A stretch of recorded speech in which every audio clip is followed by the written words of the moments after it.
near Peoples Drive and 144th Street.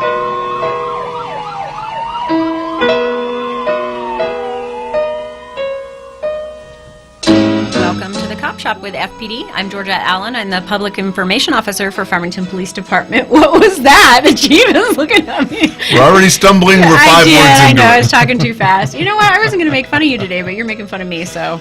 Everybody, I want you to turn your cameras... Okay. No. I already know where you're going. I was going to give you a compliment. Well, it's good to see you again, Georgette. Yeah, good to see you, Chief. Here we are, another week of the Cop Shop with FPD, and you've even wrangled up just an outstanding guest. Yes. Who's actually... I'm happy to have him on. He's actually kind of applying to be a regular on the show, is what I've heard. I don't know. He's like, no. I don't know if you know that, but it's Officer Robert Decker. Yep. Good morning. Good morning. Good morning. Thank you guys for having me on. Well, that's sincere. He's like, I don't know. Robert is working hard today, folks. He's not. He's more of a television guy. Hasn't really done the radio thing yet, but we're breaking him in. We're going to get Robert in there. Robert's with the District Coordinator Unit. Yes. You just take the show over. I was just trying to help you along. You're not helping me. Thank you for coming in. Sure. I'm glad to be here. Perfect day to be talking about holiday safety when you're out shopping. Yes. Right? And we're going to just go right into that? Whatever. No, we're going to talk a little football first. No, he always works the football in. There we go. I thought something would precede it. Well, yeah, something's preceding it, all right. I hope everybody had a great Halloween, and then I hope they had a great Thanksgiving, and now we're driving like crazy towards the third of the trilogy of holidays here, and that's Christmas. And so with Christmas comes Black Friday, and that's us today. So we've got some safety tips, and we want to talk some about things you've seen and things you've done to try and make people safer and have a better holiday shopping experience. Well, sure. Between basically Thanksgiving and New Year's, we do typically see a spike in crime. We're going to see a lot more people coming out into the environment. They're going shopping. They're going and taking care of business, and this creates a pretty chaotic environment that a lot of criminals pick up on. They look forward to as well. They use this environment to blend in. They use this environment to expose themselves to a lot of different targets, and I say it that way because they're typically predatory. They do select people based upon their perceived ease of exploiting the target. And there's certainly some things we can do to avoid becoming a target and to help ourselves out in that. I think a big part of safety is taking responsibility for our safety. We have to pick our heads up and look around and be aware. It's so easy to get distracted when you've got 15 things going on and the holidays are busy and you got family coming in and you got presents you got to get, and so it's easy to lose your focus. But you're right. You've got to keep your head up in the game and be aware that you could be a target.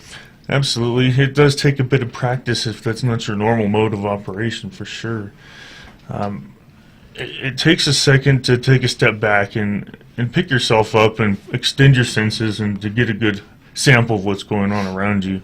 But people don't really know what to watch. What do I watch and how do I watch and for myself is a good way to approach this. There's typically a baseline to your environment, to what's going on around you. You know what it's like to be in a normal shopping environment and the normal sights and sounds and things, and that's how people get lost in that complacency. What you're looking for is something that stands out. You're looking for patterns in people who are watching people. Really, there's not a good reason to just stand in one spot and specifically target somebody just by watching them or take notes on somebody's behavior. And that's what you're kind of looking for, is if there's a pattern in somebody that's watching you or watching somebody around you, then that would stand out and get my attention. Basically watching for the watchers. You pick up somebody like that would be a red flag. Now, there's valid reasons for doing that. You can have an asset protection guy watching his merchandise, and he might be watching somebody because they may be stealing his stuff. And and you'll pick up people doing that if you get in the habit of watching. But we're looking for people that are watching you and watching what you're doing, and if they're giving off that predatory vibe, that kind of nature, they'll start raising some red flags on you. Mm-hmm. If you feel at risk, it's not a bad idea to get a call into store security to give you an escort to your vehicle, and pay attention to who's following you, if anybody, when you leave. If you get a car that comes in right behind you, pay attention to that car. Just be aware of it and make a couple turns, and if it's still following you, you might want to come to the police station and make a call on your way in and say, I got a car I think's following me. Well, okay, it's not. Sorry to bother you guys, but that's what you're kind of looking for in that Sure. type of environment there.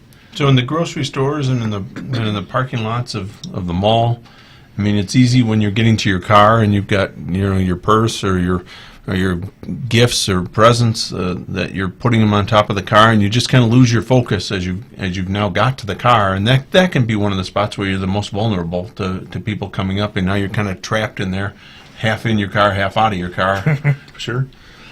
If you look at, and it's tough being a normal, well-adjusted person that doesn't go out and commit crimes and exploit people. It's hard to think that way because you don't think that way. So it's a good idea to kind of take a step back, and if I was a bad guy, what would I do? And kind of think that way, and it's tough. I know that people don't do that, but I do. I get paid to do that because I do crime prevention. I try to prevent crimes from happening, and one of the things we want to look at is how criminals behave and what attracts them to people and their environments, and how they select targets, of course. But there are some basic things that they want, and we can work that against them. These guys want low risk, high rewards, so they're looking for not necessarily low effort, because they'll put in a lot of effort for the right reward, if you will, or the right thing they feel comfortable doing. But they want low risk, and it's easy to kind of put into context of an auto burglary in the middle of the night. If there's nobody around and your car is unlocked, that's low risk. They can just check it, open it up, search it, and find something. Now, if it's locked and there's nothing in sight, there's a little bit more risk to that because they have to make some noise and draw attention to themselves. So it's kind of this balance for them when they go into a busy shopping environment. What can they get out of it, balancing their risk and reward?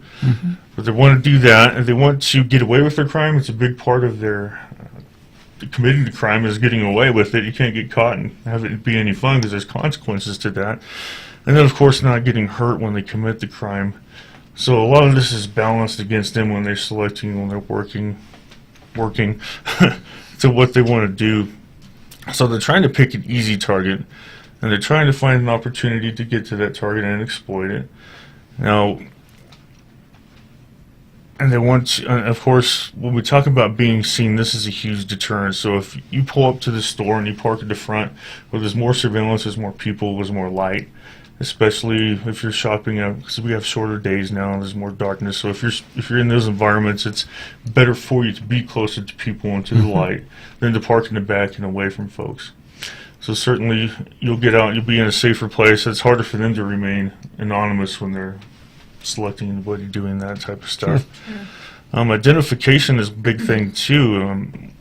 I would caution you, we don't want to pursue people. You might see somebody shoplifting something and oh, look, somebody's shoplifting. I want to pursue that person. They certainly are dangerous because they don't want to get caught. They carry knives, they carry pepper spray to get away from asset protection and to get away from people they're trying, like if they're pickpocketing, they steal your purse. There's all kinds of different criminals that operate in these types of environments, but I would caution you against chasing after them. I know it's instinctual that a lot of folks get wrapped up in trying to chase somebody down and grab them, but it's very, very dangerous. Get a good description, direction of travel, and call us to assist with. Get the license plate, get a description, and let the police respond to those. Absolutely. Well, you're right. Sometimes people do get over enthusiastic and wind up putting themselves in places where they can get hurt. Absolutely. And they don't have the tools and the body armor and stuff that we show up with that really helps us do the job safely. Right. And the training. Absolutely. Yep. The training to get it done. But with that identification, they're wearing the hoodies, they're wearing hats, they're wearing the glasses, so that'll kind of help them stand out too. If I show up like this, and people are just operating in the normal baseline, they're selecting products and they're having fun with their family. You're looking for the stuff on the outside of that, the people concealing themselves, concealing around them, wearing all the concealable stuff, and they do stand out even when they're trying not to, a lot of times. And then, of course, we talked about that. They arm themselves depending upon the types of crime. If they're breaking into houses, they got guns. Burglars that break into things, they typically will arm themselves for the type of job. And the shoplifters tend to stay more to the knives to open packages and or have them if they want to scare somebody from grabbing them. Certainly they'll use them. If we've seen it happen, a lot of stabbings lately in town, so we certainly don't want to put anybody in danger trying to grab somebody or anything like that. Sure. So, as a female, what are some tips that you have for me if I'm out shopping and say I don't have anybody to go with me? I'm out there by myself doing my holiday shopping.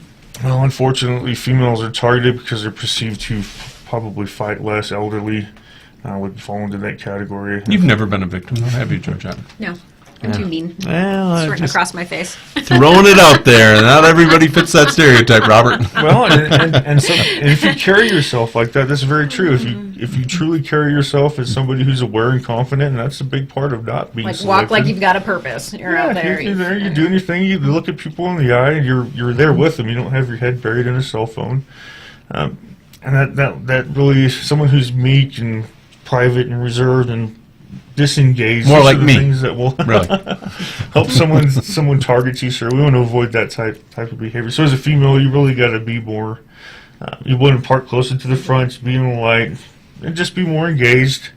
Be more aware. And if somebody sees you watching them, if they're targeting you and you keep picking up on them, and if you actually call the police or call security to identify that person, it's going to jam them up because I got to be anonymous if I want to follow you, if I want to try to do anything to you. It's going to throw a loop in them.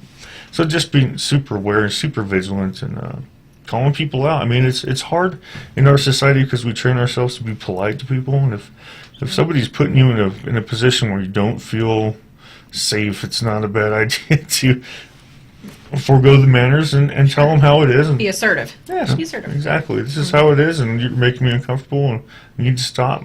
Well, and, so that's some of the stuff that we talk about in our safety, our Women Against Crime, which is now our Women, Women with with Insights Insight. class, is learning to trust your instincts and not fight them off. That we're supposed to be polite and socially acceptable, and wait a minute, my instincts are telling me this isn't a good spot for me. That's true. usually something you should be listening to.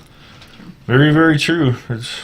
We spend a lot of time trying to dissuade that stuff or explain it away or give people the benefit of the doubt. But when it comes to our safety, we should really listen more to our instincts, our intuition, if you will. Now, Robert, you're with the District Coordinator Unit. Yes, sir. How long you been with FPD as a police officer? Just past my 8-year mark, sir. 8 years. And how many years have you been with DCU now? Coming up on 4 years. 4 years. So you've had lots of chances to work with the community in various roles in the DCU.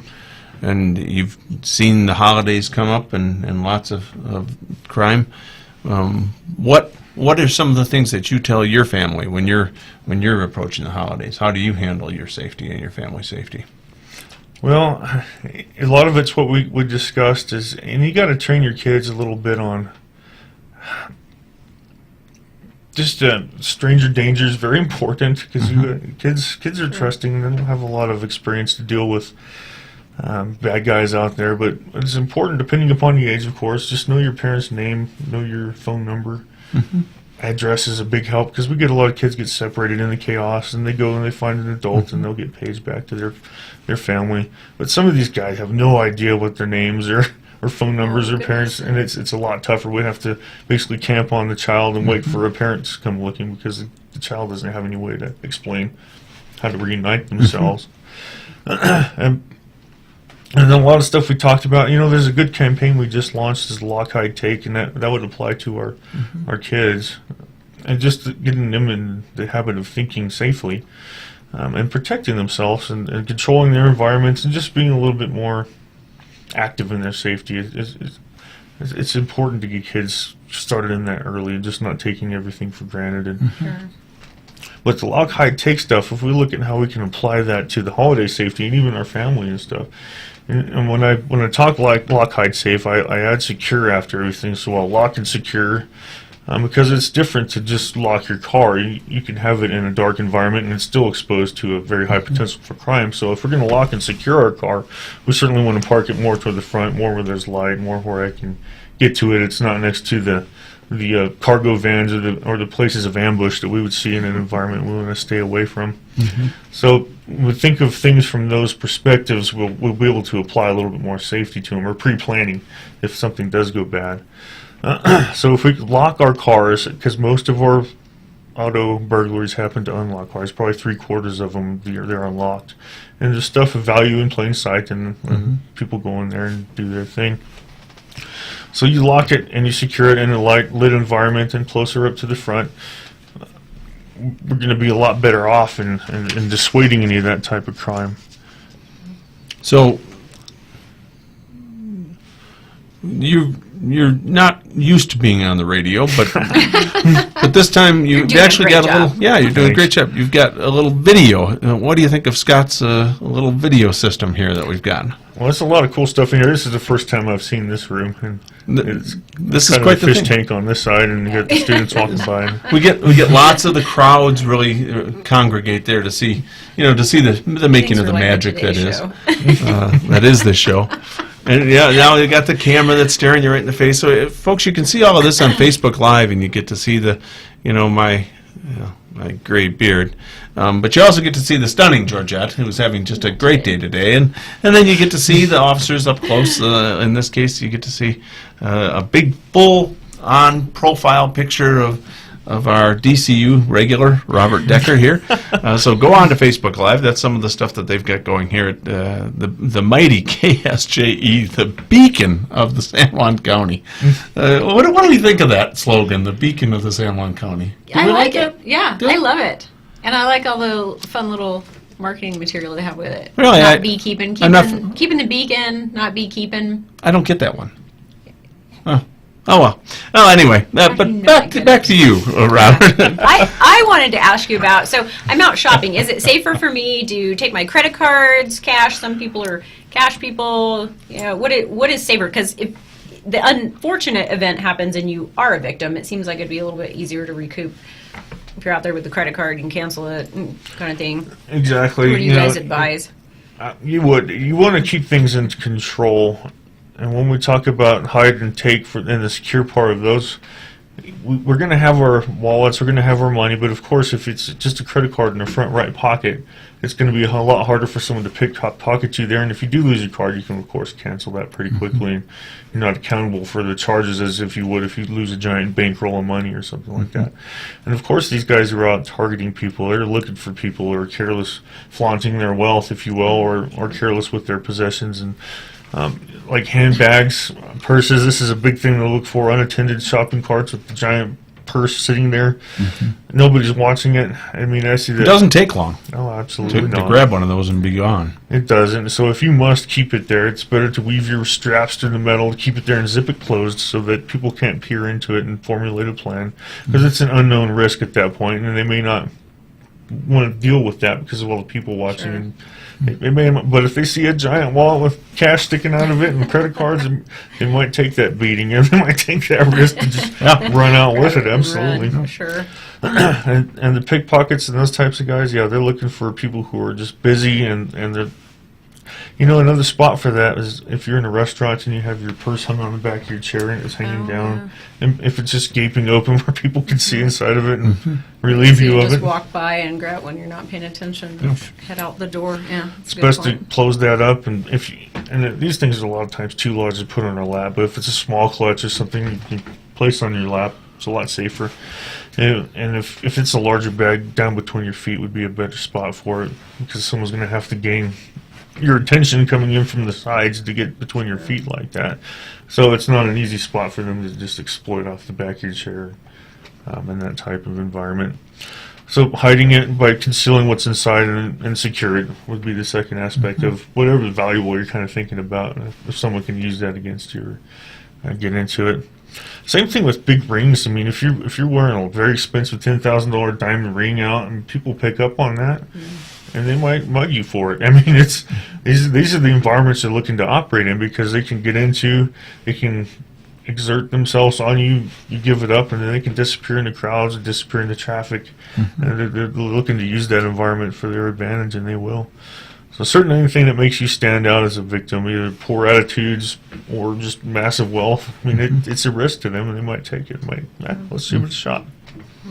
So we'll take a little break right now and give you a chance to transition to the next round of thoughts, which is going to relate to the Buffalo Bills. You know, our team that really has captured the imagination of the whole San Juan County area because of Scott's allegiance. And we'll talk more in depth when we come back from the break. The Farmington Police Department has partnered with the City of Farmington to launch the Slow Down Farmington campaign. We're asking citizens to join the campaign and serve as advocates for their community by reminding others to slow down and take their time, not a life. Participation is easy. Stop by the police department or City Hall and pick up a Slow Down Farmington sign to display in your yard. Snap a photo of you, your family, or your pet next to the sign and share it on social media using hashtag #SlowDownFarmington. The Farmington Police Department, your department, our community. I'm John Lienhard with the Engines of Our Ingenuity. Every day we talk about human invention and creativity in science, technology, and the arts. We talk about all the drama and intrigue, insight and personal conviction that constantly bubble just below the surface of a world built by human hands. We honor complexity at the same time we keep things understandable. Do join me. We'll have a lot of fun together. Weekdays at 5:45 on KSJE. Hello again. There's nothing like a live concert to bring out the best in musicians, largely because they know there's an audience a few feet away taking in every note and expressing their approval. We'll hear from Goodman, Ellington, Kenton, and several others as they perform on stage. Tune in, go swinging down the lane with David Miller. Saturdays at 7 on KSJE Farmington.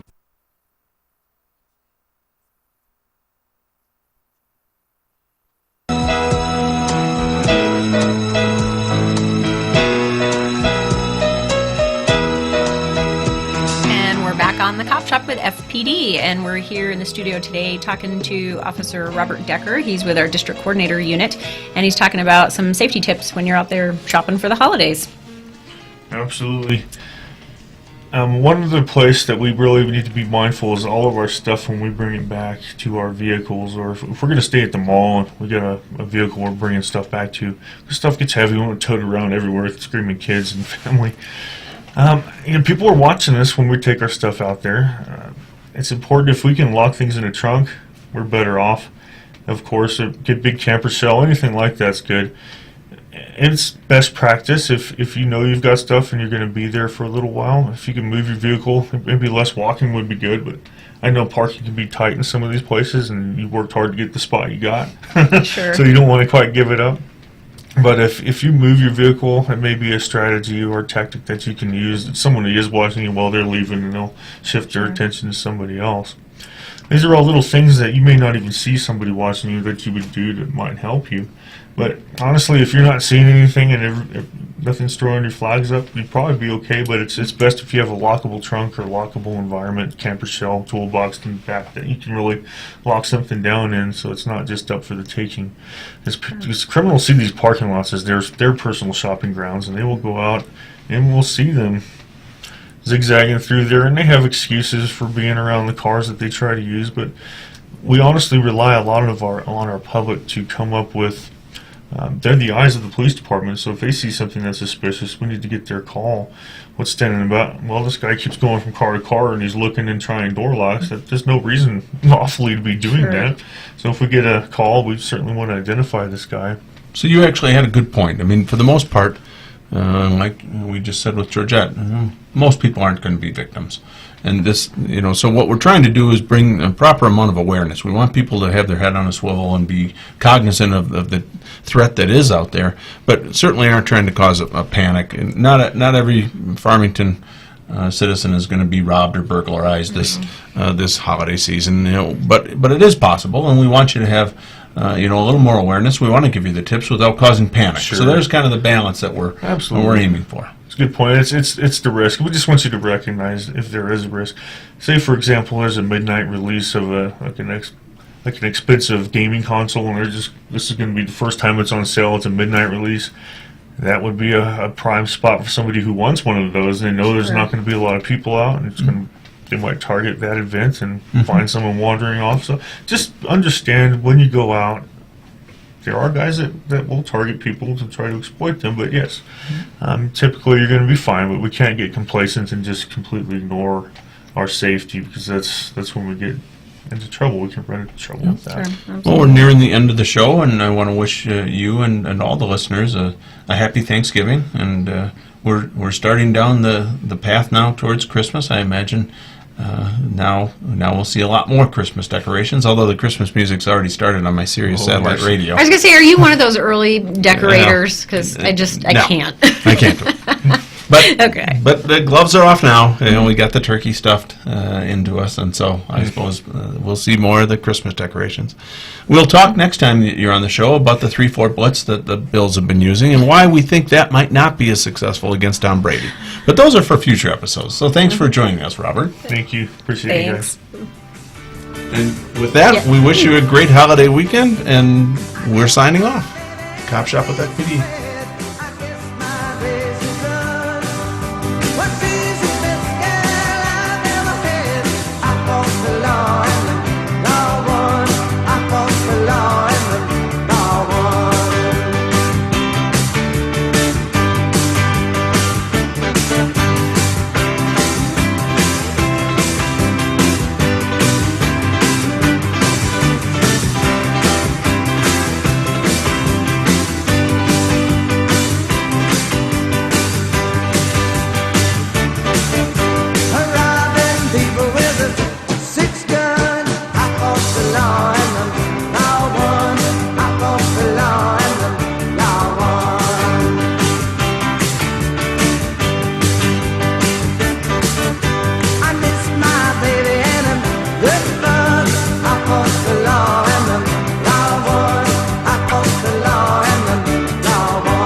You're tuned to the beacon KSJE 90.9 FM, your information and cultural beacon for the Four Corners, serving Aztec, Bloomfield, and Farmington. Reach us today online at ksje.com.